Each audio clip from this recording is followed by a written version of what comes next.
As the swan continued praising and describing the glories of him, the princess was becoming so admired by the qualities of the prince that her entire being began to thirst for him.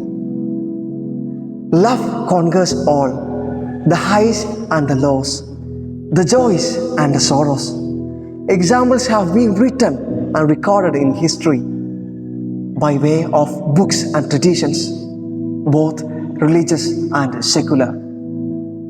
Even gods were immune to the charm of love. Wars were fought, curses were thrown, all in the name of love. One such story is of Nala and Damayanti from the great epic Mahabharata.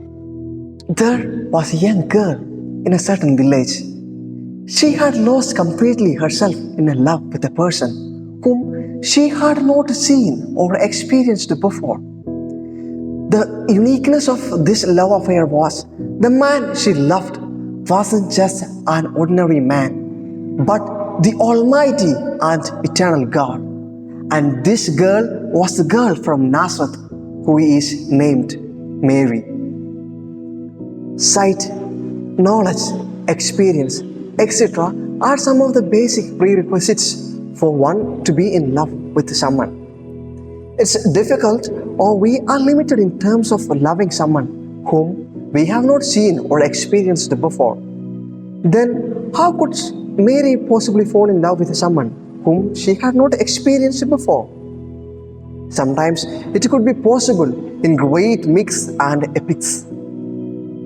But Mary did not have any remarkable experience of the Lord until the annunciation by the angel about the birth of the Son of God. I doubt when she received the proposal to be a mother, she might not have been at an age to distinguish between a pure love and infatuation. Yet, Mary took upon herself the biggest task of loving God, not just for some times, but for her entire life. Can anyone love someone unconditionally? God has given human beings the commandment to love Him with all our heart. Matthew chapter 22, verse 37. You shall love your God with all your heart. Imperfect creatures as we are, it's quite difficult for us to fulfill this God-given commandment here on earth. That's why St. Albert the Great once remarked thus: it would be unfitting for God to give such a commandment which could never be perfectly fulfilled here on earth. Either someone fulfilled this commandment or no one did. If someone did, it must have been that young girl from Nazareth. This God-given commandment has also a second chapter. You shall love your neighbor as yourself. Love of God does not impede anyone from loving their neighbor. Rather, it would enable them to love them better. Similarly, Mary's love for God did not make her an unfaithful wife or a mother or a neighbor. Instead, she could love them better and bring God's pure love into the hearts of people around her. The Song of Songs, chapter 2, verse 16 says, my lover belongs all to me, and I to him. This was very true of Mary. Saint Bernard says, the divine love penetrated and filled the heart and soul of Mary to such an extent that no part of her was left untouched.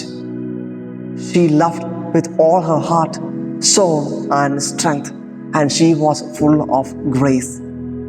Her love wasn't just a feeling of infatuation of a young girl who just stepped out of the stage of adolescent, nor was a feeling upon an emotional hype.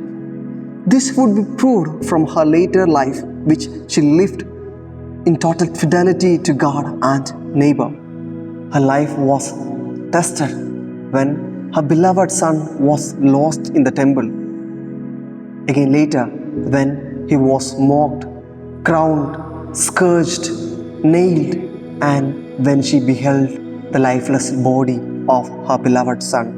But nothing could turn her heart away from loving her beloved. Saint Alphonsus says, the Holy Spirit inflamed, melted and heated the heart of Mary with love as fire does to iron, that nothing was seen in her except the flames of this Holy Spirit, and nothing was felt in her except the love of God.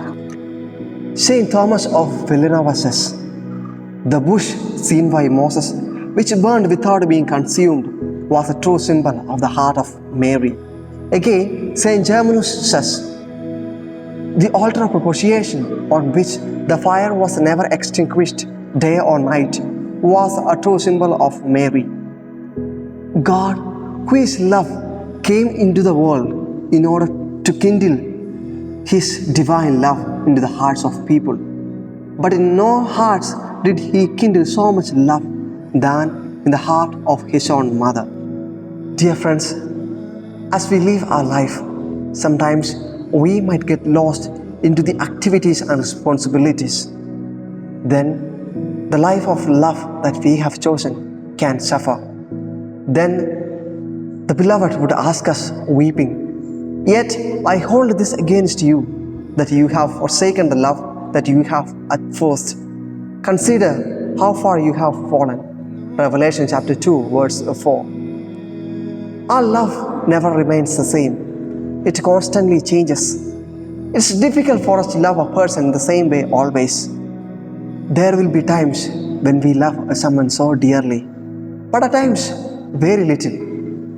If it is so difficult for us to love a person who is living in our own midst, then how difficult it would be for us to love a God who is invisible. The dark nights of the soul can invade us, as did it happen in the lives of many saints.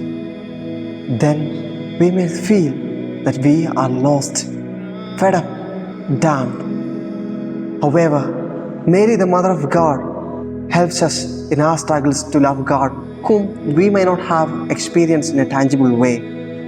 Our Lady revealed to Saint Bridget, saying, "I thought of nothing except God. Nothing pleased me except God." She never stopped loving God and us, her children. She knows well the struggles that we undergo in order to remain in the faithful love. She also knows the pleasures that the world offers us to entice us. "I loved her and sought her from my youth. I desired to take her as my bride, and became enamored of her beauty." She glorifies her noble birth by living with God, and the Lord of Lords loves her. Song of Songs, chapter 8, verses 2 and 3. God can be really happy over her creation of Mary, for out of the entire creation, it was only Mary who lived her life according to the way that God wanted her to live. We are called to imitate Mary because she shows her how to love God and how to remain in that faithful love. May our Blessed Mother enable us to love God, the purpose for which we are created. The age-old question re-echoes in my heart. Beloved, do you love me?